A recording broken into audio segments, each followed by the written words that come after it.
Good morning dear students.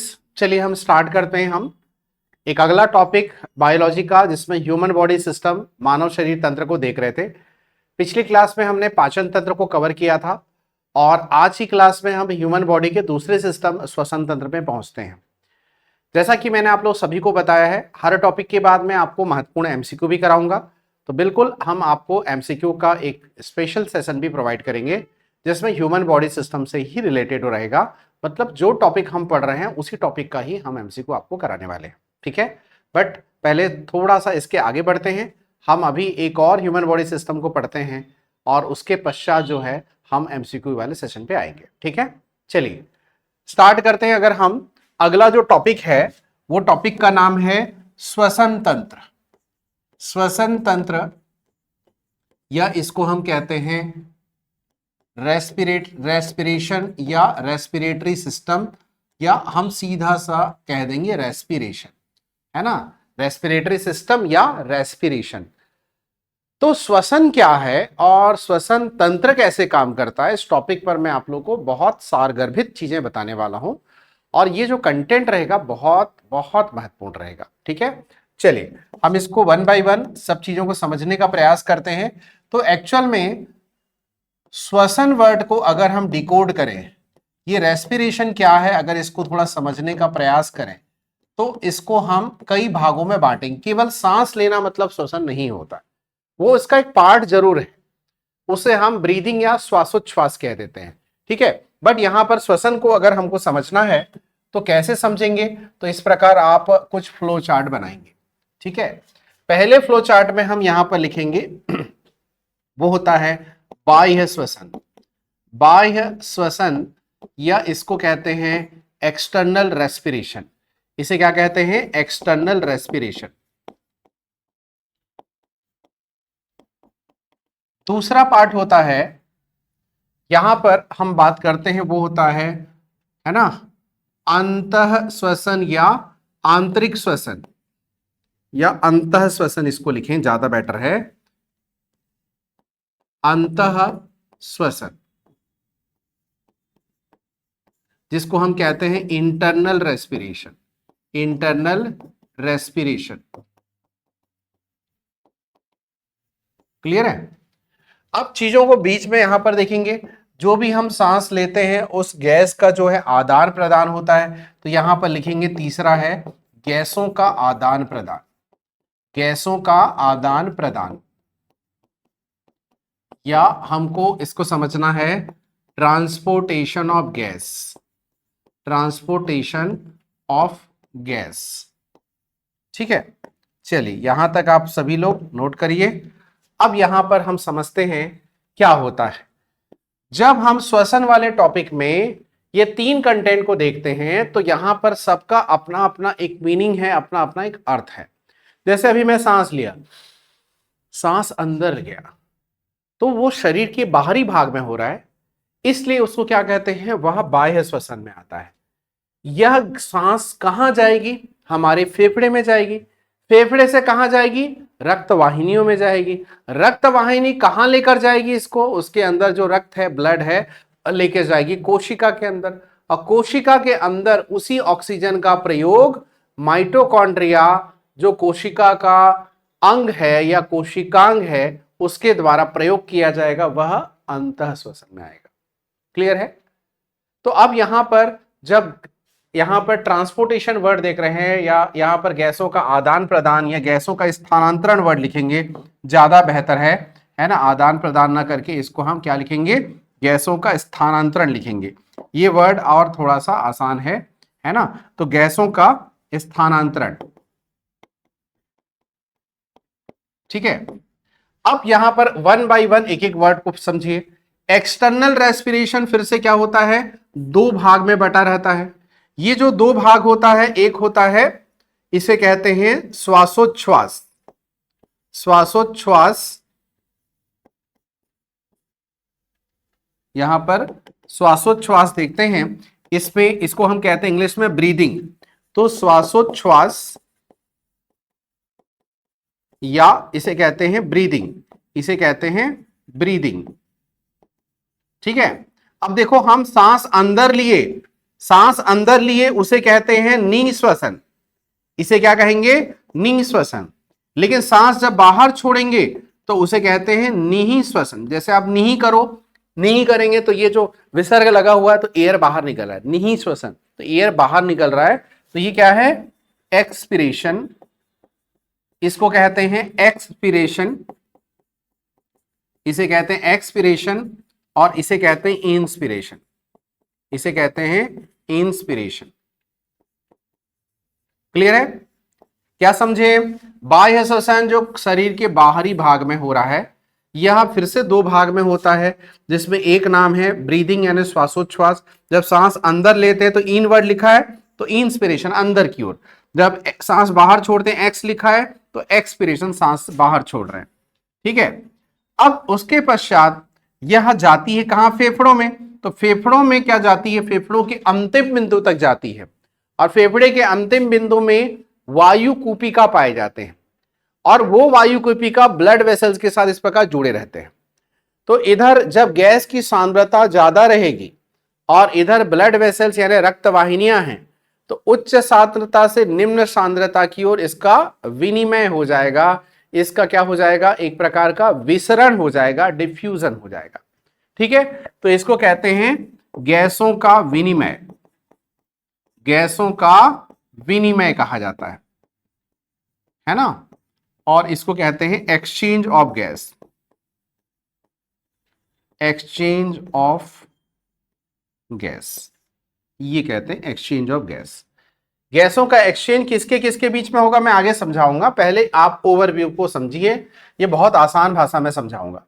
मैं जितना content बता रहा हूं डियर स्टूडेंट, यही वो महत्वपूर्ण कंटेंट है जो आपके पेपर में पूछे जाते हैं। तो आप बिल्कुल बेफिक्र होके नॉलेज को कूट कूट के अपने दिमाग में भरने का प्रयास कीजिए, जहां पर भी डाउट है पूछिए। मैं ट्रूली सॉलिड कंटेंट आपको प्रोवाइड कर रहा हूं, और ये कंटेंट आपका पेपर में आपको ज्यादा अंक दिलाने में निश्चित तौर पे हेल्प करेगा, ये मेरा आपसे वादा है।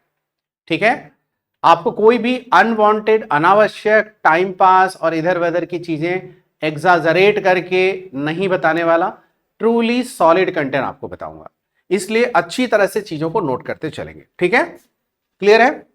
तो अगर हम यहां पर बात करते हैं गैसों का ट्रांसपोर्टेशन, है ना, गैसों का ट्रांसपोर्टेशन यानी गैसों का स्थानांतरण किसके द्वारा होगा, तो इसको आगे हम पढ़ेंगे हीमोग्लोबिन के द्वारा होगा।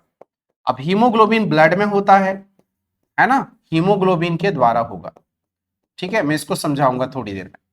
अब उसके पश्चात आता है इंटरनल रेस्पिरेशन, इसे एक और नाम से जाना जाता है कोशिकीय श्वसन भी कहा जाता है। इसे क्या कहा जाता है, कोशिकीय श्वसन भी कहा जाता है, या इसे कहते हैं सेलुलर रेस्पिरेशन। इसे क्या कहा जाता है, सेलुलर रेस्पिरेशन भी कहा जाता है। क्लियर है? बातें समझ में आई? देखो कहां पर कोई समस्या है, कोई डाउट है तो पूछो, उसके पश्चात मैं यहां पर आगे बताऊंगा, है ना। हो गया, स्टार्ट करें फिर?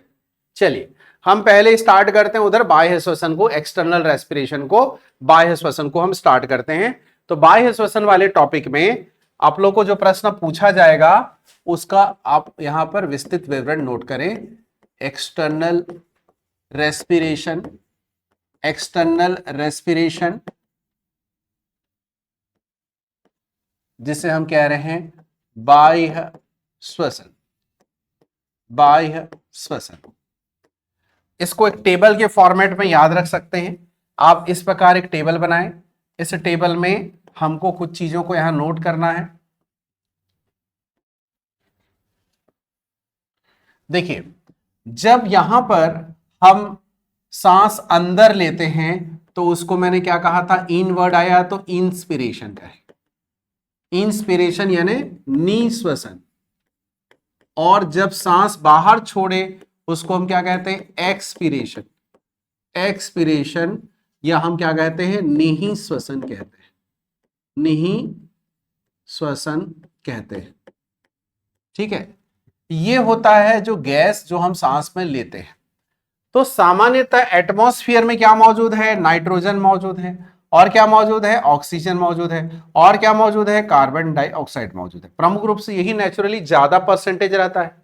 जैसे 78.08%, ये क्या है आपका, ये नाइट्रोजन है, इतना प्रतिशत नाइट्रोजन है। तो जो सांस में हम लेते हैं तो क्या क्या लेते हैं, एक बार एक ब्रीदिंग में, एक निश्वसन में, एक इंस्पिरेशन में जो सांस में लेते हैं 78.08% क्या होता है, नाइट्रोजन। 21% भाग उस ब्रीदिंग का अनुपात क्या होता है, 21% भाग होता है ऑक्सीजन का, और 0.03% क्या होता है आपका कार्बन डाइऑक्साइड का। लेकिन जितना सांस में नाइट्रोजन लिए उतना ही हम बाहर छोड़ देते हैं। यानी कि हमारे बॉडी में नाइट्रोजन को यूज करने का कोई सिस्टम ही नहीं है। अरे हमारे क्या, किसी के बॉडी में कोई सिस्टम नहीं है एक्सेप्ट बैक्टीरिया। केवल कौन से बैक्टीरिया, जो नाइट्रोजन को स्थिरीकरण करते हैं, नाइट्रोजन फिक्सेसिंग बैक्टीरिया, नाइट्रोजन स्थिरीकरण करने वाले बैक्टीरिया, जैसे इसका नाम याद रखें, राइजोबियम, नाइट्रोबैक्टर, नाइट्रोसोमोनास आदि आदि। ठीक है, लेकिन ये चीज को आपको समझना है कि हमारे बॉडी में इसको यूज करने का कोई सिस्टम ही नहीं है। ठीक है, और दूसरी बात समझेंगे, यहां ऑक्सीजन पर आते हैं तो 21% ऑक्सीजन रहती है, लेकिन हम 17% बाहर छोड़ देते हैं। यानी 21 माइनस 17 है ना, मतलब ये 4% कहीं तो खर्च हो रही है। ये 4%, दोनों का डिफरेंस क्या आ रहा है, 4%। अरे वो 4% कोशिकाओं के माइटोकॉन्ड्रिया के द्वारा खर्च होती है ऑक्सी श्वसन में। और ऑक्सी श्वसन में जितना क्या होता है, ऑक्सीजन यूज होगा उतना ही ऑक्सीजन निकलेगा। इसलिए हम जब सांस में जितना ऑक्सीजन यूज होगा उतना CO2 निकलता है। इसलिए हम सांस में जब कार्बन डाइऑक्साइड 0.03% लेते हैं तो छोड़ते कितने हैं, 4%। ये 4% आया कहां, ये ऑक्सीजन आगे हम बात करेंगे ये वाले टॉपिक में, ये कोशिका के अंदर जो माइटोकॉन्ड्रिया है ये ऑक्सीजन को यूज करेगा। तो ऑक्सीजन को यूज करेगा ऑक्सी श्वसन में, तो निकलेगा क्या, कार्बन डाइऑक्साइड। इधर अगर 4% यूज हो रहा है तो इधर 4% निकलेगा, और यही 4% क्या है, ये। समझ में आई बात। तो 21% ऑक्सीजन लेते हैं, 17 बाहर छोड़ देते हैं, केवल 4% ही यूज कर पाते हैं ऑक्सी श्वसन में। ऑक्सी श्वसन मतलब माइटोकॉन्ड्रिया के अंदर होने वाली एक प्रकार की क्रिया है जिसको आगे समझाऊंगा मैं। तो उसमें 4% फिर वही कार्बन डाइऑक्साइड निकलती है और इस प्रकार सांस छोड़ते हैं। ये होता है आपका ब्रीदिंग। ठीक है, ये होता है ब्रीदिंग। समझ में ये बात। अब ब्रीदिंग में यहां श्वसन तंत्र में किसका प्रमुख रोल है, फेफड़े का रोल है। फेफड़ा यानी लंग्स। तो एक जोड़ी फेफड़ा पाया जाता है हमारे शरीर में, 1 पेयर लंग्स पाए जाते हैं। और जो 1 पेयर लंग्स पाया जा रहा है, इस लंग्स के बारे में एक अच्छी बात याद रखें कि इसका अलग अलग पार्ट होता है, अलग अलग भाग होता है। उन भागों से संबंधित आपको प्रश्न पूछे जाते हैं, इसलिए अब हेडिंग डालेंगे, है ना, श्वसन का मार्ग या वायु का मार्ग, एयर ट्रैक्ट। क्या लिखेंगे हेडिंग, एयर ट्रैक्ट, वायु का मार्ग, कि कैसे वह सांस में हम जैसे अभी लिए, वह सांस की वायु कैसे फेफड़े के अंतिम बिंदु तक पहुंचती है, इसको यहां पर हमको नोट करना है। क्लियर है, चलिए नोट करते हैं, स्टार्ट करते हैं। तो अगला हमारे पास आएगा वायु का मार्ग। यहां से भी प्रश्न पूछे जाते हैं ना, इसको भी स्टार करेंगे। तो वायु का मार्ग या एयर ट्रैक्ट, इसे क्या कहते हैं, एयर ट्रैक्ट। जैसे पिछले टॉपिक में हमने फूड ट्रैक्ट देखा था, आहार नाल में भोजन का मार्ग देखा था, ऐसे वायु का मार्ग। चलिए देखिए यहां पर हमारे बॉडी में क्या मौजूद है, नोज है, नोज है ना, नोज यानी कि नाक। ठीक है, इसमें हम क्या देखते हैं, 2 नॉस्ट्रिल है, 2 क्या है, नॉस्ट्रिल है, 2 नासा छिद्र है। नासा छिद्र कितना है, 2 है। ठीक है, क्लियर है। उसके पश्चात क्या हुआ, ये कहां पर पहुंचा, नासा छिद्र के बाद देखो ये नाक है, फिर 2 होल है, नाक सबके दोनों होल है।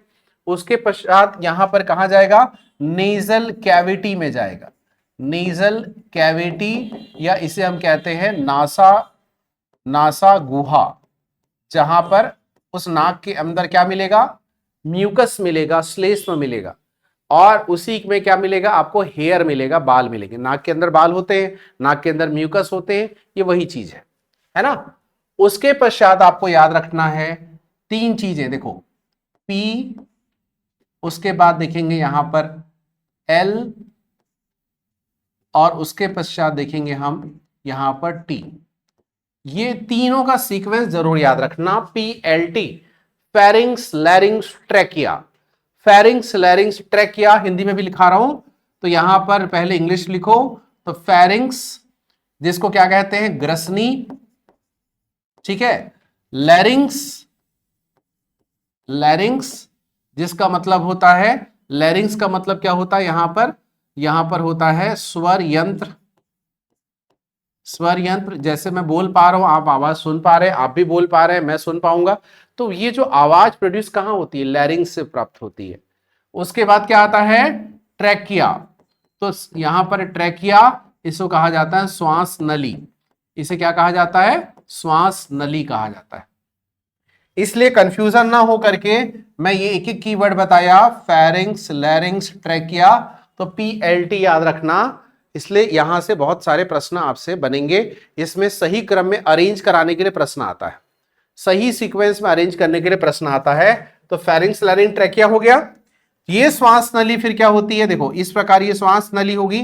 इधर क्या है, एक जो होगा क्या पाया जाएगा, फेफड़ा पाया जाएगा, और उसके पश्चात जो है देखते हैं इधर भी क्या पाया जाएगा, एक जोड़ी इस प्रकार फेफड़ा पाया जाएगा। तो आप लोगों को ये समझना है कि ये जो फेफड़ा है, ये यहां तक हमने पहुंच गए, ये है आपका ट्रैकिया, ये होता है ट्रैकिया। उसके बाद यह दो ब्रांचेस में डिवाइडेड है, यहां पर इधर का एक ब्रांच और इधर का एक ब्रांच, ठीक है।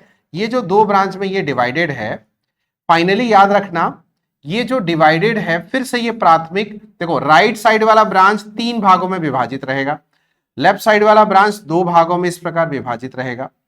और याद रखना राइट लंग्स जो होता है बिगर होता है लेफ्ट लंग्स की तुलना में, बायां फेफड़ा बड़ा होता है दाएं फेफड़े की तुलना में, और यह हल्की गुलाबी कलर की होती है, हल्की गुलाबी कलर की होती है। और इसको हम एक जोड़ी फेफड़ा कहते हैं, इसके ऊपर एक पतली मेम्ब्रेन होती है ना, उस मेम्ब्रेन को कहते हैं प्लूरल झिल्ली या प्लूरल मेम्ब्रेन। तो प्लूरल मेम्ब्रेन क्या है, फेफड़े के ऊपर एक पतली आवरण होती है, उसे प्लूरल मेम्ब्रेन कहते हैं। अब यहां पर ये जो ट्रैकिया या श्वास नली देखते हैं, इसमें क्या होती है, विशेष बात क्या होती है, देखो इसमें ऐसा रिंग रिंग टाइप का एक स्ट्रक्चर होता है, एक संरचना होती है जो इसको चिपकने नहीं देती। यहां पर अब छू के देखेंगे भी तो महसूस करेंगे, इसको चिपकने नहीं देती। ये जो उभार वाला भाग देख रहे हैं, यही क्या है आपका स्वर यंत्र लैरिंग्स है। जिसका ये स्वर यंत्र बड़ा होगा, लैरिंग्स बड़ा होगा, इसे वॉइस बॉक्स या वोकल कॉर्ड भी कहा जाता है ना।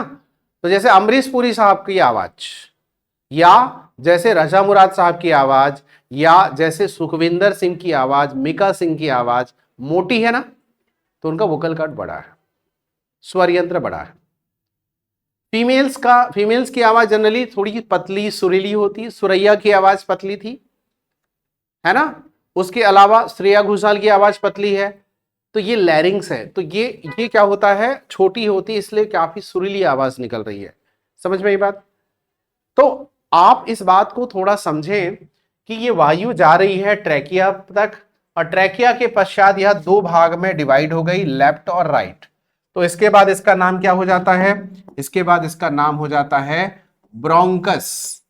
क्या हो जाता है, ब्रोंकस, या इसको कहते हैं हम श्वसनी कहते हैं, इसे क्या कहते हैं, श्वसनी कहते हैं। यहां तक किसी को डाउट, एनी प्रॉब्लम, कोई डाउट नहीं है ना। हाँ, अब यहां पर चीजों को थोड़ा समझें कि ब्रोंकस फर्दर डिवाइड होगा, ब्रोंकस फर्दर जो है डिवाइड हो रही है फिर से अलग अलग शाखाओं में, तो उसको क्या कहते हैं, ब्रोंक्यूल्स कहते हैं। क्या कहेंगे, ब्रोंक्यूल्स, या इसको क्या कहते हैं, श्वसनिका कहते हैं, श्वसनिका कहेंगे। और वह फिर से क्या होगा, प्राइमरी सेकेंडरी टर्सरी, इस प्रकार उनके फिर से ब्रांच बनने लगेंगे, ऐसा सबके अपने अपने ब्रांच बनने लगेंगे। और बनने के पश्चात इसके अंतिम बिंदु में जो पहुंचेगा, अंतिम बिंदु में ये जब जाएगा तो अंतिम बिंदु तक जब वो जाएगा उसको कहते हैं हम एल्वियोलाई। क्या कहा जाता है? एल्वियोलाई, या इसको हिंदी में कहते हैं वायु कूपिका, है ना, वायु कूपिका। ठीक है, एयर सैक कहा जाता भी है या एल्वियोलाई भी कहा जाता है। ये होता है। अब यहां पर क्या है, ये लंग्स का अंतिम बिंदु पहुंच गया। अब इसके साथ क्या होते हैं? ब्लड वेसल्स जुड़े रहते हैं। और ये ब्लड वेसल्स कहां जाके मिलते हैं? ये हार्ट में जाके मिलते हैं। ठीक है, ये हार्ट तक पहुंचते हैं। तो चीजों को थोड़ा समझिए। ब्लड वेसल्स जो होते हैं, इधर देखो ऑक्सीजन सांस में लिए कि यहां ऑक्सीजन भर गया, ऑक्सीजन ऑक्सीजन ऑक्सीजन सब भर गया। इधर ऑक्सीजन की सांद्रता बढ़ गई, जैसे बलून फूल जाता है, तो बलून फूल जाएगा, गुब्बारा फूल जाता है, तो उसके उस सिरे को छोड़ दो जिधर से हवा भरे थे, तो क्या होता है? तेजी से हवा बाहर निकलती है ना। उसी प्रक्रिया को तो विसरण कहते हैं, डिफ्यूजन कहते हैं। वायु की उच्च सांद्रता से निम्न सांद्रता की ओर गैसों का प्रवाह, यही कहलाता है विसरण। Diffusion of gas from the higher concentration to the lower concentration. तो इस प्रकार यह विसरित हो जाएगा, और विसरित होकर कहां तक जाएगा? यह सीधा ब्लड वेसल्स में पहुंच जाएगा। ब्लड वेसल्स में कौन मौजूद है? ब्लड वेसल्स में ब्लड मौजूद है, और ब्लड में क्या होता है? हीमोग्लोबिन। ये हीमोग्लोबिन को आप ट्रक मान लो थोड़े समय के लिए, उसकी ट्रॉली खाली है मान लो, तो उसकी ट्रॉली में क्या बैठ जाता है? देखो, हीमोग्लोबिन, और उसकी ट्रॉली में क्या बैठ गया? ऑक्सीजन बैठ गया। क्यों? क्योंकि नाइट्रोजन तो सांस लिए थे, जितना अंदर लिए उतना बाहर छोड़ दिए, उसका गेम खत्म। कार्बन डाइऑक्साइड अति सूक्ष्म मात्रा 0.03% लिए थे अंदर, तो अति सूक्ष्म मात्रा है। लेकिन सांस में जब ऑक्सीजन लिए थे 17%, उसमें 4% रह गया और बाकी 17% बाहर निकल गया, तो 4% ही यहां पर डिफ्यूज होती है। तो haemoglobin plus oxygen oxy haemoglobin कहा जाता है। इसे क्या कहा जाता है? ऑक्सी हीमोग्लोबिन कहा जाता है। ठीक है, तो इस बात को अच्छी तरह समझे कि इसके पश्चात क्या होगा? इसके पश्चात जो होगा विसरण होगा। विसरण यानी कि डिफ्यूजन। किसके किसके बीच में डिफ्यूजन होगा? एल्वियोलाई, और इधर क्या लिखेंगे? एल्वियोलाई, और इधर क्या लिखेंगे? रक्तवाहिनी। रक्तवाहिनी या ब्लड वेसल्स। और वास्तव में इस प्रकार यहां पर ऑक्सीजन पहुंच गया। एक बार फिर से मैं बताता हूं, रिपीट करता हूं। पहली बात तो इसको स्टार करिए। यहां से प्रश्न केवल एक नहीं, कम से कम 3 प्रकार के प्रश्न बनेंगे। पहला प्रश्न आप लोगों को यहां पर दे देगा, वायु के मार्ग में इनका सही क्रम अरेंज करिए। तो मैं ट्रिक बताया था, PLT, है ना। चलो अब यहां शुरुआत करते हैं नोज से। इसको थोड़ा ध्यान से समझेंगे। हमारे नाक से वायु प्रवेश करती है, और नाक के अंदर 2 नासा छिद्र पाए जाते हैं, 2 होल पाए जाते हैं, और उसके अंदर देखते हैं कि नेजल कैविटी या नासा गुहा होती है। नेजल वेश्म भी कहा जाता है, नासा वेश्म भी कहा जाता है। इसके अंदर म्यूकस और हेयर है। वो क्यों है? बाहर से जो धूल डस्ट अंदर प्रवेश करेंगे तो वह क्या होगा? वो बाल में चिपक जाएंगे, वह या म्यूकस में जाके चिपक जाएंगे, वो अंदर नहीं जाएंगे। तो नेचर की ब्यूटी देखो, इस प्रकार यहां पर ये स्ट्रक्चर पाया जाता है। ऐसा सभी एनिमल्स में पाया जाता है, बाकी और भी एनिमल्स में इस प्रकार की चीजें पाई जाती हैं, लेकिन मनुष्य का केस है, इसलिए हम ह्यूमन बॉडी के कंटेक्स्ट में देख रहे हैं। आगे समझते हैं। ये नेजल कैविटी में पहुंच गया। उसके पश्चात जो है, जो फेरिंग्स तक जो होता है, भोजन का मार्ग और वायु का मार्ग कॉमन रहता है। ठीक है, उसके पश्चात आप खाना खा रहे हैं तो वो स्टमक यानी आमाशय की ओर चली जाएगी, इसोफेगस की ओर चली जाएगी। लेकिन जो वायु होगा वह क्या होगा? इधर लैरिंग्स की ओर चला जाएगा, है ना। तो जब वायु से हम जब सांस में वायु ले रहे हैं तो वह मार्ग जो है फेरिंग्स के बाद लैरिंग्स जाएगा, और लैरिंग्स में जब हवा जाएगी तभी हम क्या होते हैं? बोल पाते हैं, आवाज सुनाई दे पाती है, आवाज बोल पाते हैं, प्रोड्यूस होती है आवाज। ठीक है, लेकिन क्या होता है, मान के चलो जैसे हम खाना खा रहे हैं, सांस भी तो ले रहे हैं, दोनों काम एक साथ हो रहा है। तो जब खाना खा रहे होते हैं तो खाना श्वसन मार्ग में ना जाए करके यहां पर एक स्ट्रक्चर पाया जाता है, एक कैप पाया जाता है, इसको एपिग्लॉटिक्स कहा जाता है। एपिग्लॉटिक्स का क्या कार्य होता है? भोजन को श्वसन मार्ग में जाने से रोकना, और ये नेचुरली बंद चालू होते रहता है। तो एपिग्लॉटिक्स का काम क्या होता है? भोजन को श्वसन मार्ग में जाने से रोकना। भोजन का मार्ग तो कहां पर है, ईसोफेगस यानी ग्रास नली की ओर है, जो आमाशय में जाएगा। समझ में आई बात। तो यहां पर फेरिंग्स के बाद क्या आ जाएगा, दूसरा है लैरिंग्स, जिससे आवाज सुनाई देगी। उसके पश्चात यहां पर ये ट्रैकिया यानी श्वास नली आ गया। उसके पश्चात यह कहां पर प्रवेश कर गया, यहां पे लंग्स में प्रवेश कर गया, ब्रोंकस में। और ब्रोंकस के पश्चात यहां ब्रोंक्यूल्स, और ब्रोंक्यूल्स के बाद फिर देखते हैं आगे वायु कूपिका।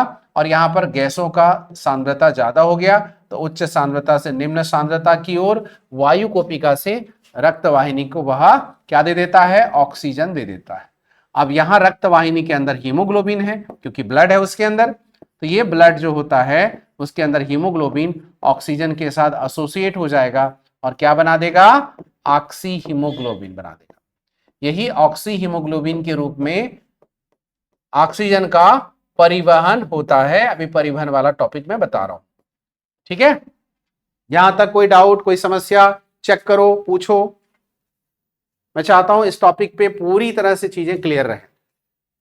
एनी डाउट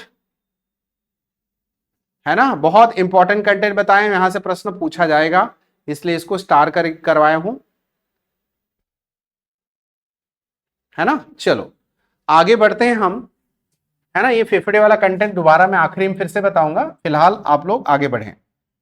हाँ, अब हम लोग पहला कंटेंट पूरा कर लिए। कौन सा कंटेंट पूरा कर लिए हम लोग, ये पूरा पहला पार्ट कवर करा लिए। गैसों का विनिमय किस विधि के द्वारा हुआ, विसरण विधि के द्वारा हुआ, डिफ्यूजन मेथड के द्वारा हुआ, ये आप लिख चुके हैं, है ना। डिफ्यूजन मेथड के द्वारा हुआ।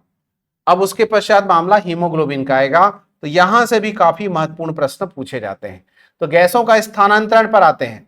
अब ट्रांसपोर्टेशन ऑफ गैस लिखो, यहां पर लिखेंगे गैसों का स्थानांतरण,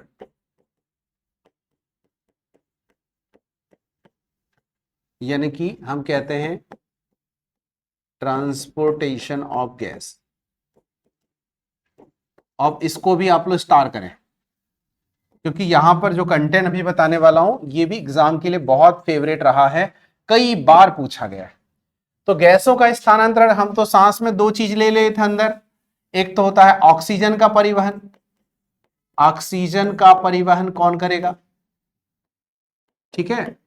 दूसरा यहां पर आया ऑक्सीजन का परिवहन, और नीचे आएगा कार्बन डाइऑक्साइड का परिवहन। ये भी होगा ना, transportation of CO2, transportation of CO2, और यहां पर ट्रांसपोर्टेशन ऑफ ऑक्सीजन, है ना। चलिए, इसके अंदर याद रखना हीमोग्लोबिन, है ना, हीमोग्लोबिन के द्वारा सबसे ज्यादा होता है। तो इसके अंदर लिखेंगे आप लोग हीमोग्लोबिन के द्वारा, हीमोग्लोबिन के द्वारा कितना होता है, 97% ऑक्सीजन का परिवहन होता है। दूसरा यहां पर आप लिखेंगे प्लाज्मा के द्वारा। आप सोच रहे हैं प्लाज्मा कहां से पैदा हो गया, तो बताता हूं, प्लाज्मा के द्वारा। तो प्लाज्मा के द्वारा लिखेंगे तो ये कितना होगा, 3% होगा। देखो आपको थोड़ा समझना होगा यहां पर कुछ फैक्ट को।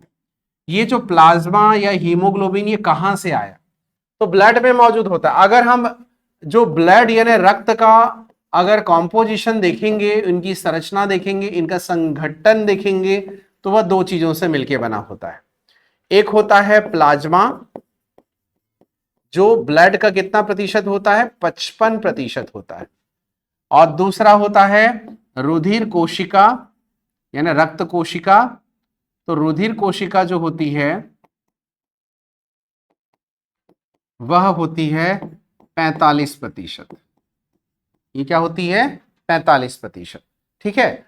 अब इसमें याद रखना कि ये इस प्लाज्मा जो होती है इसका जो है 90% भाग क्या है, वो पानी है, और 10% क्या है, प्लाज्मा प्रोटीन है, ठीक है। तो प्लाज्मा यहां से गया है। अब ये रुधिर कोशिका के बारे में आप लोग सब लोग सुने होंगे, ये तो 3 प्रकार का होता है, क्या क्या होता है इसको मैं आगे अगला वाला टॉपिक में बताऊंगा। आरबीसी, डब्ल्यूबीसी और प्लेटलेट। आरबीसी, डब्ल्यूबीसी और प्लेटलेट्स होता है, ये 3 प्रकार का होता है। ठीक है, क्लियर है।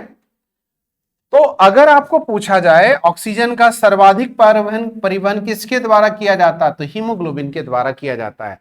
तो इसको कैसे लिखेंगे, haemoglobin plus oxygen is equal to oxyhaemoglobin. क्या कहते हैं, ऑक्सी हीमोग्लोबिन कहते हैं। बातें समझ आ रही है, कहीं पर कोई डाउट तुरंत पूछना, है ना। कौन सा वाला, ये तो लिखा रहा हूं, है ना। हम यहां पर कह रहे हैं हीमोग्लोबिन प्लस जो है ऑक्सीजन बराबर क्या हो गया, ऑक्सी हीमोग्लोबिन हो गया। ठीक है, चलिए अब CO2 का परिवहन कैसे होता है। CO2 का परिवहन 3 लोग करते हैं, एक्चुअल में 4 है लेकिन 3 में आप इसको लिख सकते हैं।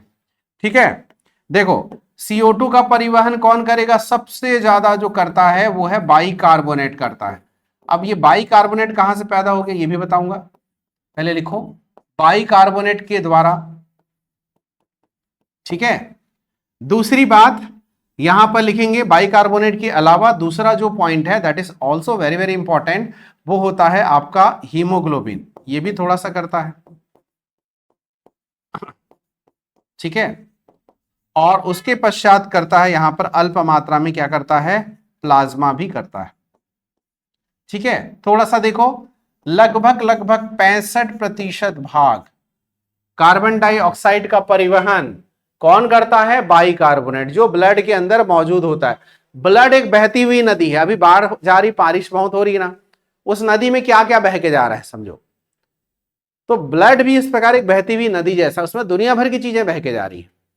तो एग्जाम्पल बताता हूं, जैसे नदी में क्या बह रहा है, पानी बह रहा है, धूल डस्ट बह रहा है, कचरा बह रहा है, छोटे छोटे एनिमल्स बह के जा रहे हैं, है ना, लकड़ी वकड़ी भी बह के जा रहा है, उसके अंदर और भी दुनिया भर की चीजें बह के जा रही है।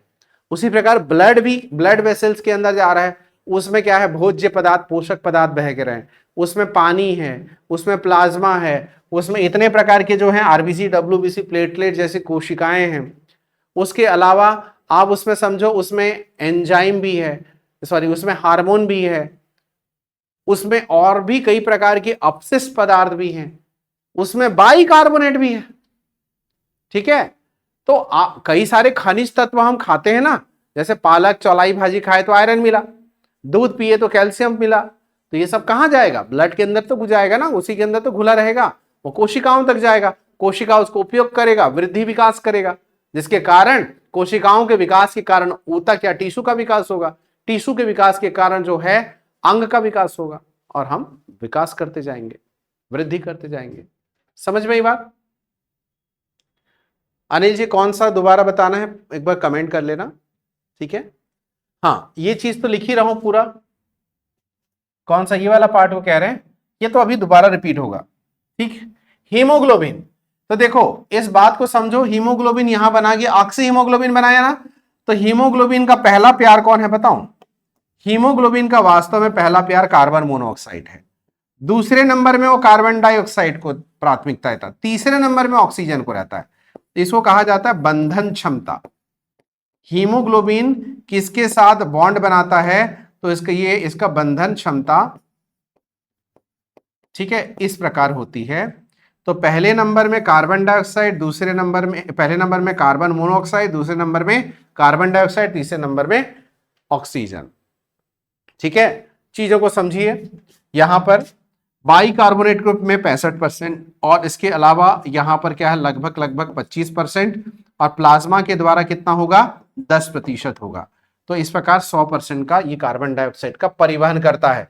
लेकिन इधर सुनिए, हीमोग्लोबिन प्लस कार्बन डाइऑक्साइड मिलके क्या बनाता है, तो कार्ब एमिनो यानी कार्बामीनो हीमोग्लोबिन बनाता है, कार्बामीनो हीमोग्लोबिन बनाता है। इसको याद रखना, बहुत सारे स्टूडेंट यहां मिस्टेक करते हैं और कार्बोक्सी हीमोग्लोबिन बोल देते हैं। अरे भाई देखो इधर सब लोग, इधर देखिए सब लोग, ऑक्सीजन के साथ जब हीमोग्लोबिन जुड़ेगा तो ऑक्सी हीमोग्लोबिन, कार्बन डाइऑक्साइड के साथ जब इसका यहां जुड़ेगा, बंध बनाएगा, तो कार्ब एमिनो हीमोग्लोबिन, और अगर कार्बन मोनोऑक्साइड के साथ बनाएगा तो यहां पर आप इसको लिख सकते हैं haemoglobin plus carbon monoxide is equal to carboxy haemoglobin. ये टॉक्सिक होता है, ये इसी से दम घुटने से मौत होती है, कार्बोक्सी हीमोग्लोबिन ये होता है। अच्छा मैं आपको बताता हूं, किसी बिल्डिंग में आग लग गई, आग लगने के कारण दो प्रकार से लोग मरते हैं। पहला आग से झुलस के, दूसरा वहां बहुत सारी चीजें जल जाती हैं तो काला धुआं यानी कार्बन मोनोऑक्साइड बहुत निकलता है, और हीमोग्लोबिन के साथ सबसे ज्यादा बंधन क्षमता इसी की है, तो तुरंत कार्बोक्सी हीमोग्लोबिन बना देगा। वो विषैली टॉक्सिक होती है, जिसके कारण क्या होगा, जिसके कारण दम घुटने से मौत होगी। ठीक है, बात समझ में आई, क्योंकि वो विषैली है। तो इसलिए इस चीज को अच्छी तरह से याद रखना आप सभी लोग कि हीमोग्लोबिन कार्बन मोनोऑक्साइड के साथ बनाएगा तो वो कार्बोक्सी हीमोग्लोबिन बनाएगा। ठीक है, इसको स्टार किए कि नहीं सभी लोग। यहां से प्रश्न आता है, सबसे ज्यादा प्रश्न आता है ये वाला। मैं प्रश्न आए हुए चीजों, जो आए हुए प्रश्नों को बोल देता हूं। कार्बन डाइऑक्साइड का सर्वाधिक परिवहन कौन करता है? तो जनरली लोग हीमोग्लोबिन प्लाज्मा सोचने लगते हैं, लेकिन एक्चुअल आंसर क्या है, बाइकार्बोनेट। ऑक्सीजन का सर्वाधिक परिवहन कौन करता है? हीमोग्लोबिन। तीसरा प्रकार का प्रश्न कि हीमोग्लोबिन कार्बन डाइऑक्साइड के साथ रिएक्शन करके क्या बनाता है? ऑक्सी हीमोग्लोबिन, कार्बोक्सी हीमोग्लोबिन, या कार्ब एमिनो हीमोग्लोबिन, या नन ऑफ दी अबव। तो यहां पर आंसर क्या है, कार्ब एमिनो हीमोग्लोबिन। क्लियर है, यहां से प्रश्न आते हैं, यही गैसों का परिवहन है। हो गया, कहीं पर कोई डाउट, कोई समस्या पूछ लेना, अच्छी तरह से समझो, हम फिर उसके बाद आगे बढ़ेंगे श्वसन तंत्र में और आगे बढ़ेंगे। कहां पर डाउट है पूछो तो।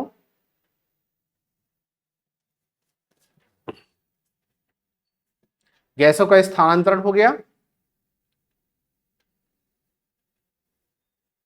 चलिए अब हमको यहां पर अगला समझना है, कौन सा कंटेंट समझना है, अब अगला कंटेंट समझना है। गैसों का परिवहन हो गया, फिर उसके बाद अंतः श्वसन हो गया, फिर उसके अंतः श्वसन करेंगे, उसके पश्चात फेफड़े से संबंधित चीजें पढ़ेंगे। ठीक है, तो यहां पर क्या हो जाएगा, इंटरनल रेस्पिरेशन, यानी हम कहते हैं इसे कोशिकीय श्वसन भी कहते हैं। तो कोशिकीय श्वसन क्या है देखिए, कोशिकीय श्वसन क्या है देखिए। अब अंतः श्वसन यहां हेडिंग डालेंगे, अंतः श्वसन, जिसको हम कहते हैं इंटरनल रेस्पिरेशन, इंटरनल रेस्पिरेशन। और इंटरनल रेस्पिरेशन में जो चीजें आपको समझनी है उस पर फोकस कीजिए। इसका उदाहरण होता है, यह कहां पर होगा, कहां संपन्न होगा, कोशिका के अंदर। तो कोशिका के अंदर होता है, इनसाइड सेल्स होता है ना, किसके अंदर, सेल्स के अंदर, कोशिकाओं में। तो कोशिका को अगर आप देखेंगे, देखो जो कोशिका है, मान लो ये जंतु कोशिका है, क्योंकि एनिमल पर हम बात कर रहे हैं तो एनिमल सेल करेंगे। बीच में क्या होगा, क्या होगा, केंद्रक होगा। इसके तरफ यहां पर क्या फैला होगा, यहां पर क्या फैला होगा, ये कोशिका द्रव्य फैला हुआ है। लेकिन यहां पर चप्पल के आकार का ऐसा एक स्ट्रक्चर होता है जिसे कहा जाता है माइटोकॉन्ड्रिया। इसको क्या कहा जाता है, माइटोकॉन्ड्रिया कहा जाता है। क्लियर है, तो माइटोकॉन्ड्रिया कोशिका के अंदर कहां होगा, यह इंटरनल रेस्पिरेशन को कोशिका के अंदर होता है, इस कारण क्या कहते हैं, इसे सेलुलर रेस्पिरेशन भी कहते हैं।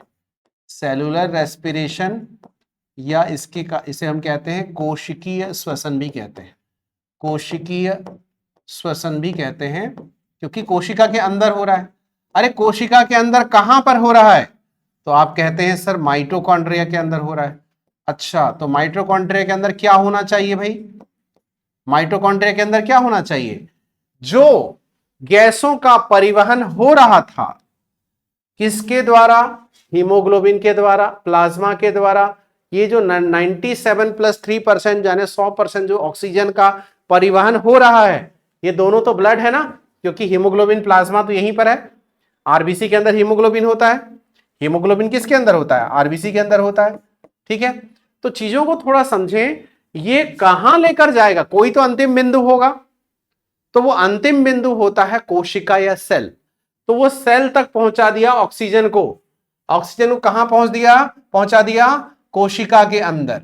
तो ये होता है ऑक्सीजन कोशिका के अंदर पहुंच गया, और इसके अंदर जो माइटोकॉन्ड्रिया है, ये माइटोकॉन्ड्रिया क्या करेगा, इस ऑक्सीजन का प्रयोग करेगा। ऑक्सीजन का प्रयोग करेगा किसमें, किसमें प्रयोग करेगा, तो वह ऑक्सी श्वसन में प्रयोग करेगा। अब मैं समझाता हूं ये ऑक्सी श्वसन क्या है। ऑक्सी श्वसन या एरोबिक रेस्पिरेशन भी कहते हैं, ऑक्सी श्वसन या एरोबिक रेस्पिरेशन भी इसे कहते हैं। इसमें यह प्रयोग करेगा, उससे क्या हासिल होगा, तो आप लोगों को मैं समझाता हूं। पाचन तंत्र में मैंने आप लोगों को बताया था, जब हम कार्बोहाइड्रेट लिए थे, खाए थे, तो कार्बोहाइड्रेट किस में टूट जाता है, सरलतम रूप में ग्लूकोज में टूट जाता है ना। और जब प्रोटीन खाए थे तो वह किस में टूट जाता है, वह एमिनो अम्ल में टूट जाता है, एमिनो एसिड में टूट जाता है ना।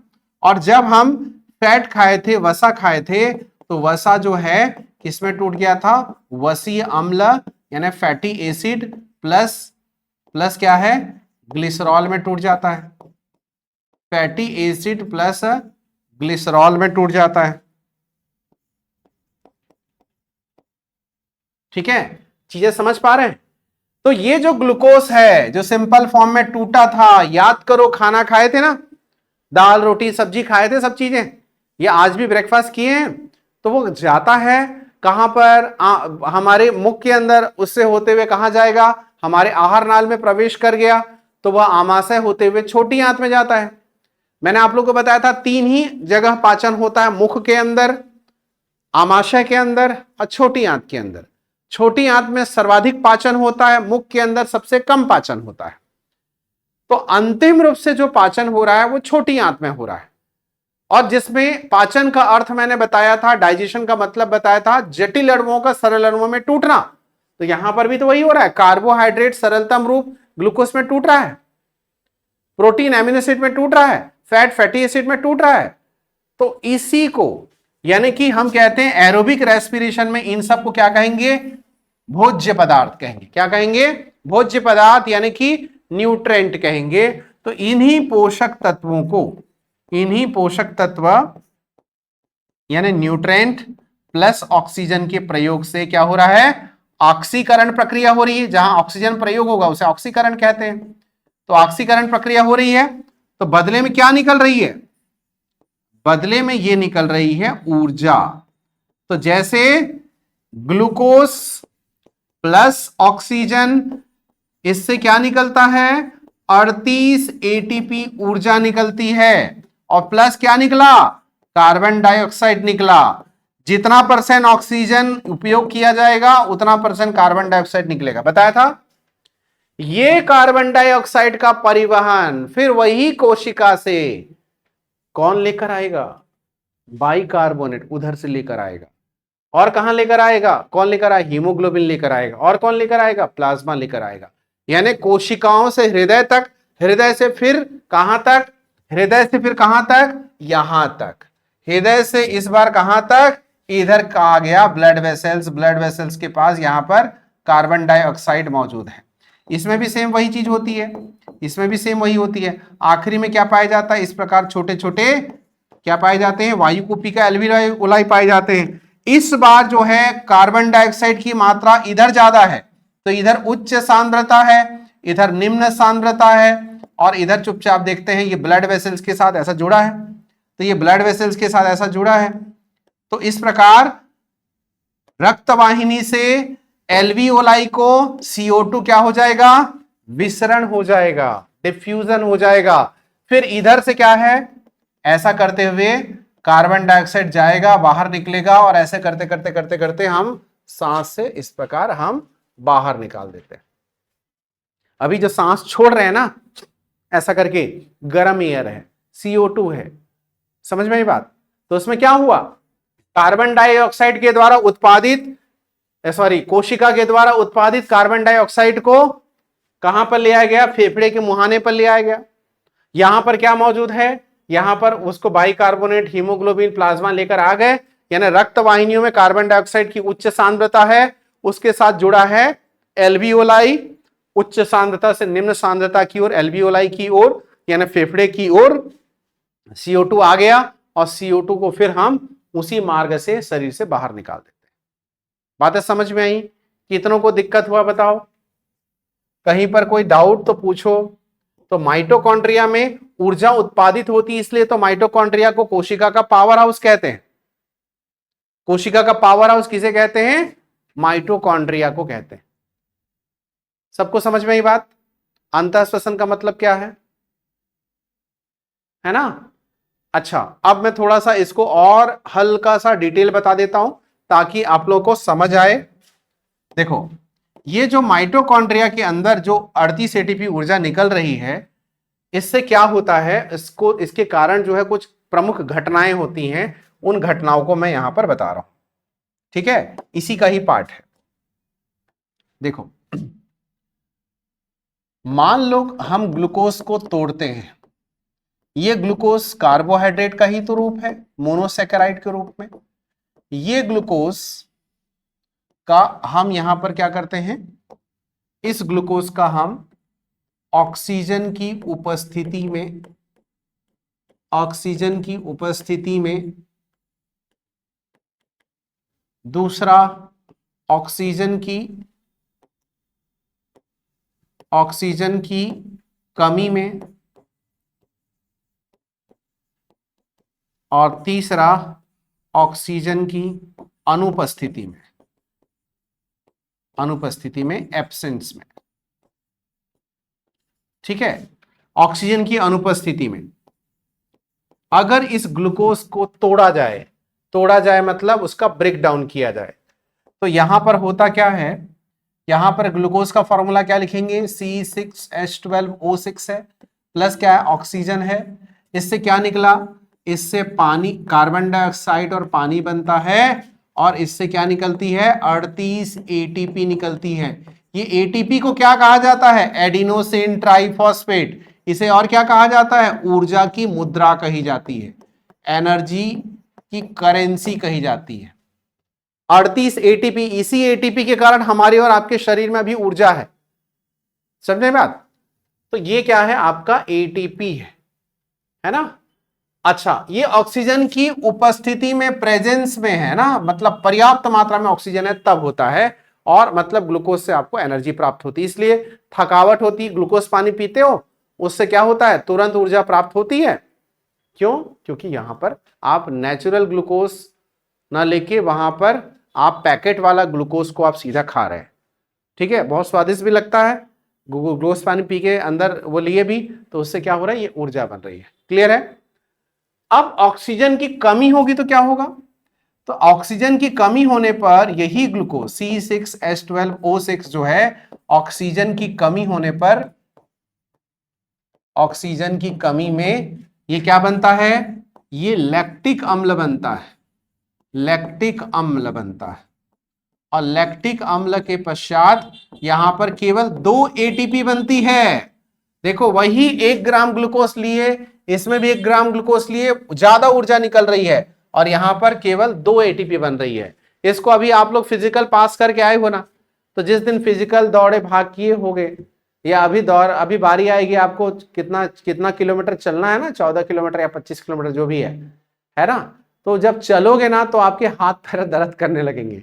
तो वो क्या होता है, थोड़ा सुनो, मैं आप लोगों को इतना अच्छा तरीका बता रहा हूं कि आपको चलना बहुत आसान हो जाएगा, पैदल चलना बहुत आसान हो जाएगा, है ना, जितना भी है 5 घंटे में, 4 घंटे में। चीजों को देखो, जैसे रेसिंग करते हैं, आप लोगों को मैं कम बता नहीं रहा हूं, बड़े फिगर को बता रहा हूं। मान लो यहां से यहां इसकी दूरी 5 किलोमीटर है, इसकी दूरी 5 किलोमीटर है। अब इसको 5 भागों में तोड़िए, तो पहला किलोमीटर, दूसरा किलोमीटर, तीसरा किलोमीटर, चौथा किलोमीटर, 5वां किलोमीटर। ठीक है, पहले 1 किलोमीटर में हम उतना ज्यादा नहीं थकते, या आप समझो कि शुरुआत में आपको 1 किलोमीटर अभी चलने के लिए कहा जाए तो किसी को कोई दिक्कत नहीं होगी, हम मॉर्निंग वॉक कर देते हैं 1 किलोमीटर आसानी से। ठीक है, तो क्यों नहीं थक रहे हैं, इसलिए नहीं थक रहे हैं कि हमारे शरीर में पर्याप्त मात्रा में क्या है, ऑक्सीजन है और ऑक्सीजन की वो मात्रा होने के कारण 38 एटीपी बन रही है, तो चलने के दौरान जो ऊर्जा खपत हो रही है वो फिर से पूरी हो जा रही है। क्यों? क्योंकि ऑक्सीजन पर्याप्त मात्रा में है शरीर में, क्योंकि आप धीरे धीरे धीरे धीरे पैदल चल रहे हैं, कोई हड़बड़ी नहीं है, एकदम नॉर्मल, टहलते टहलते बात करते करते। अब फोन करते करते आपको जाने के लिए बोला जाए 5 किलोमीटर कब पैदल चलोगे पता नहीं चलेगा। एम आई राइट? ठीक है, फिलहाल आते हैं टॉपिक पे। 1 किलोमीटर आप नॉर्मल धीरे धीरे धीरे धीरे टहलते गए, कोई थकावट नहीं लगेगी। क्यों नहीं लगेगी? क्योंकि ऑक्सीजन पर्याप्त मात्रा में उपस्थित है और 38 एटीपी बन रही है।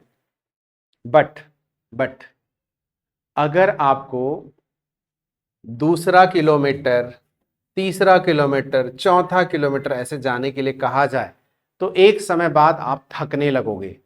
थकते क्यों हैं? क्योंकि शरीर में ऑक्सीजन की कमी होने लगती है और उसके बावजूद आप पैदल चल ही रहे हैं, क्योंकि आपका वो रेसिंग है या आपको वो जीतना है या आपको वो काम करना ही है एनी हाउ। तो उस केस में आप फिर भी आगे बढ़ ही रहे हैं। देखो ऑक्सीजन की कमी है, इसके बावजूद आप क्या कर रहे हैं, यहां पर आप आगे बढ़ रहे हैं, तो ग्लूकोज टूट रहा है और वहां पर 38 एटीपी बनने के बजाय 2 एटीपी बन रहा है और वहां पर लैक्टिक एसिड बन रहा है।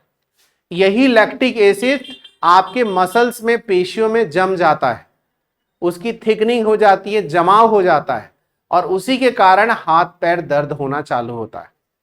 और फिर अगले दिन आयोडेक्स, मूव, फिर वो दुनिया भर का वोलिनी और क्या क्या करके उसको फिर क्या करते हैं, रिलैक्स करते हैं। समझ में आई बात? क्या होता है, तो अचानक क्रिकेट नहीं खेल रहे थे, फुटबॉल नहीं खेल रहे थे, दौड़ नहीं रहे थे, लेकिन ये सब करने लगते हैं। पुशअप नहीं कर रहे थे, आप ये करने लगते हैं और दिखाने के लिए जोश जोश में ज्यादा कर दिए, है ना, ज्यादा दौड़ दिए, ज्यादा बॉलिंग कर दिए, ज्यादा दौड़ दिए, है ना, तो उसके पश्चात क्या होगा, बॉडी के अंदर लैक्टिक एसिड का थिकनिंग होना चालू होगा और वही उसी कारण हमारे हाथ पैर दर्द होते हैं। तो इसको आपके पेपर में अचानक व्यायाम करने के पश्चात अगले दिन हाथ पैर दर्द होते हैं, वो किसके कारण होते हैं, तो पेशियों में किसके कारण, लैक्टिक एसिड के जमाव के कारण। क्लियर है सभी को? अब ऑक्सीजन की अनुपस्थिति में देखो, ऐसा मनुष्य में तो संभव है नहीं भी, बिना ऑक्सीजन के हम रह नहीं सकते। तो ये किस में होता है, ईस्ट में होता है। ईस्ट, कवक, बैक्टीरिया, इन सब में होता है, मनुष्य में नहीं होता ऐसा। ठीक है, इनमें होता है। तो इसमें कैसे याद रखेंगे, इसमें कैसे होता है देखो, तो वही ग्लूकोज को ले लो, कोई भी ऐसा कार्बोहाइड्रेट का सोर्स ले लो, तो यहां पर हमने कार्बोहाइड्रेट या ग्लूकोज लिख दिया या स्टार्च, वही चीज एक ही है। अब ऑक्सीजन तो है नहीं, तो ऑक्सीजन की अनुपस्थिति में, ऑक्सीजन बिल्कुल प्रेजेंट नहीं है। अब उसके पश्चात क्या हुआ, यहां पर जो हुआ उसको थोड़ा देखिए कि ये जो होता है वह एथिल एल्कोहल C2H5OH यानी कि एथेनॉल में बदल जाता है और इसी प्रक्रिया के थ्रू शराब बनाए जाते हैं, है ना, और यहां पर भी 2 ही एटीपी बनता है। ठीक है, इसी प्रक्रिया के थ्रू शराब बनाई जाती है। तो ये कार्बोहाइड्रेट का कई सारा सोर्स होता है, जैसे जौ ले लो, गेहूं ले लो, चावल ले लो, ठीक है, गन्ना ले लो या अंगूर ले लो, सेब ले लो, है ना, जौ ले लो, बाजरा ले लो, कुछ भी ले लो, सबके सब क्या है, सब अनाज वगैरह में क्या होता है, कार्बोहाइड्रेट ही तो होता है। अब इसको ऑक्सीजन की अनुपस्थिति में क्या करते हैं, डाल देते हैं, मतलब सड़ाते हैं, उसमें ईस्ट वगैरह डाल देते हैं, थोड़ा सा और तेजी से हो जाएगा करके, फिर वहां से अल्कोहल बन जाता है। महुआ भी में क्या होता है आपका, इसी कार्बोहाइड्रेट होता है, उससे भी शराब बनाए जाते हैं। तो ऑक्सीजन की अनुपस्थिति में होता है। क्लियर है पॉइंट सभी को? तो ये होता है, आप लोगों को समझना होगा, ये है कोशिकीय श्वसन। इसमें सबसे महत्वपूर्ण पार्ट है सेकेंड नंबर और फर्स्ट नंबर। ठीक है, ऑक्सीजन की उपस्थिति में क्या होगा, ऑक्सीजन की अनुपस्थिति में क्या होगा, इसको स्टार करिए, एग्जाम के लिए बहुत यूजफुल है। क्लियर है, सबको क्लियर है ना? तो ये जो प्रक्रिया हो रही है, कौन सी वाली, ये फर्स्ट वाली, ये स्टेप को दोबारा मैं आप लोगों को समझा देता हूं। ये बहुत ही महत्वपूर्ण प्रक्रिया है हमारे शरीर में। ये कहां पर हो रही है, माइटोकॉन्ड्रिया के अंदर हो रही है। और इसके अंदर कितनी ऊर्जा निकल रही है? 38 एटीपी, एडिनोसिन ट्राइफॉस्फेट निकल रही है। ऊर्जा की मुद्रा है, ठीक है, एनर्जी की करेंसी है। तो वास्तव में इतना दिखने वाला ये जो रिएक्शन है वह 3 चरणों में पूरी होती है, जिसको यहां पर मैं आपको डिटेल ना समझाऊंगा, लेकिन ये बात समझो, ये प्रक्रिया पहले ग्लाइकोलिसिस चक्र में प्रवेश करती है। ग्लाइकोलिसिस चक्र के बाद यह लिंक अभिक्रिया में प्रवेश करती है, लिंक अभिक्रिया, और लिंक अभिक्रिया के पश्चात ये किसमें प्रवेश करती है? क्रेब्स चक्र में प्रवेश करती है। और इसको आप लोग सुने तो हो गए यार, पढ़ो चाहे मत पढ़ो, सुने तो हो गए, है ना। तो लिंक, ये प्रक्रिया आप ऊपर जो देख रहे हैं ना वो सामान्य दिख रहा है, लेकिन कोशिका के माइटोकॉन्ड्रिया के अंदर ग्लाइकोलिसिस, लिंक अभिक्रिया और क्रेब्स चक्र तीनों संपन्न होगा। और इसके आगे एक और होता है ईटीएस, इलेक्ट्रॉन ट्रांसपोर्ट सिस्टम, जिसको नहीं लिखा हूं यहां पर। तो इन तीनों के संयुक्त प्रयास से 38 एटीपी बनता है। आपको प्रश्न पूछा जाता है ग्लाइकोलिसिस चक्र कहां होता है? माइटोकॉन्ड्रिया के अंदर होता है। कि आपको पूछा जाएगा क्रेब्स चक्र कहां होता है? तो माइटोकॉन्ड्रिया के अंदर जो चिपचिपा पदार्थ होता है मैट्रिक्स, उसी मैट्रिक्स या आधात्री के अंदर होता है क्रेब्स चक्र। समझ में ये बात? तो आक्सी श्वसन की प्रक्रिया ये है। अगर अनाक्सी श्वसन, तो आखिरी में ये अनाक्सी श्वसन है। अनाक्सी श्वसन में क्या बनता है? एथेनॉल। आक्सी श्वसन में क्या बनता है? पानी और कार्बन डाइऑक्साइड। तो 38 एटीपी। क्लियर है? सबको क्लियर है? तो इस प्रकार देखते हैं डियर स्टूडेंट, श्वसन का पहला कंटेंट आपने कवर किया। कल इस श्वसन का कुछ पार्ट और बचा है जिसको मैं समझाऊंगा, जिसमें आप लोगों को समझाऊंगा कि फेफड़े कैसा कार्य करते हैं और उसका जो है आयतन क्या है और उससे संबंधित कुछ प्रमुख बातें। ठीक है? क्लियर है? कहीं पर कोई डाउट है, कोई समस्या है, पूछ लो, अदरवाइज क्लास फिर हम ओवर करेंगे। समझ पाए सभी लोग? ईशान, प्रकाश, अनिल और बाकी सभी लोग जो जुड़े हैं।